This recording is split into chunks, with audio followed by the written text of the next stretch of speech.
Husband के तो बातें निराली बा। हम कितना भी रुसल हुई ना, वो अपन भोली भोली मीठ मीठ बतिया से मना ही लेवेलन। एक बात बताई, हमार हस्बैंड ना परफेक्ट हस्बैंड बाड़न। तू तो बड़ा नसीब वाला बाड़ू जे तोहरा के मनपसंद दुल्हा मिल गईल। हाँ हाँ, काहे ना, सोना जैसन मर्द मिलल और ऊपर से हीरा लाग गईल जो लेखपाल के सरकारी नौकरी लाग गईल। लेखपाल के नौकरी तो टाइम पास कर रहल बाड़न। वो तो डीएम एसडीएम की तैयारी कर रहल बाड़न। कुछ दिन में उनके डीएम एसडीएम की नौकरी भी लग जाई। वो छोट मोट नौकरी थोड़ा न करियन। तब तो तू बंगला में रहबू, बड़ा कार में घूमबू। हाँ, बड़ा कार बुक कैले बानी, छोट मोट नहीं खे। कौन कार ले रहल बाड़ू अंजलि? एसी वाला बड़का। हाँ। तू देखो कहीं तहार दुल्हा तो ना आ गईले।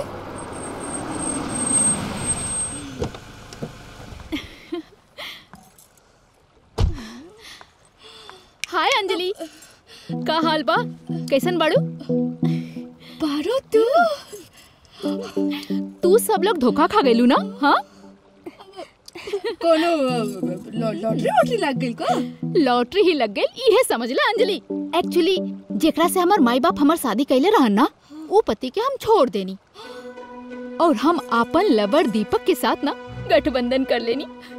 हाँ, और पता है जब से हम उनका साथे गठबंधन कैनी ना, बस हम अपने सपने के पंख लेके ना हवा में उड़ रहल बानी।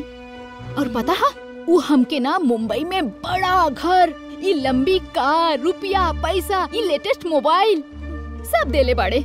और जब से ये फैसला हम कैले बानी ना, हमार जिंदगी में ऐश ही ऐश। हाँ, हमार तो मौज है। तू बतावा का हाल बा? अब हमरो भी ऐश बा। हमार हस्बैंड भी एगो बड़का एसी वाला कार बुक कैले बाड़न। 2-4 दिन में आ जाई। ये हम चंदा और गीता से बतावत रहनी ना। पर तोहार हस्बैंड तो लेखपाल बाड़े ना, वो जवन कॉलेज में टॉपर रहे है ना, अमित, ओकरे से शादी कैले बाड़ू ना, जेकरा के हम सब कॉलेज में मुड़ के भी ना देखत रहनी, उहे अमित ना। और लेखपाल के नौकरी करके के वो इतना बड़ा कार खरीद सकता का? हाँ, अच्छा अपन लेटेस्ट मोबाइल दिखावा। अरे दिखावा दिखावा, अरे दिखावा ना, दिखावा दिखावा। ई मोबाइल ई कितने के हवे? हाँ, ज्यादा से ज्यादा 10,000 20,000 के।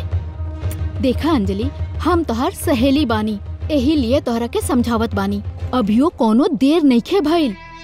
हमार जैसन जिंदगी जिए खातिर तू वो फैसला कर ला, नहीं तो इस जिंदगी भर चूल्हा चौका करके ना इस चांद जैसन चेहरा ना कारी बदरी जैसन हो जाई।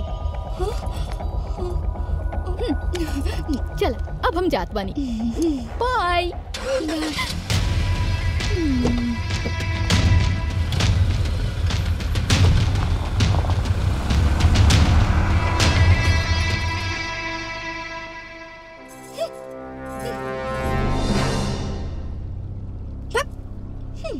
चलो।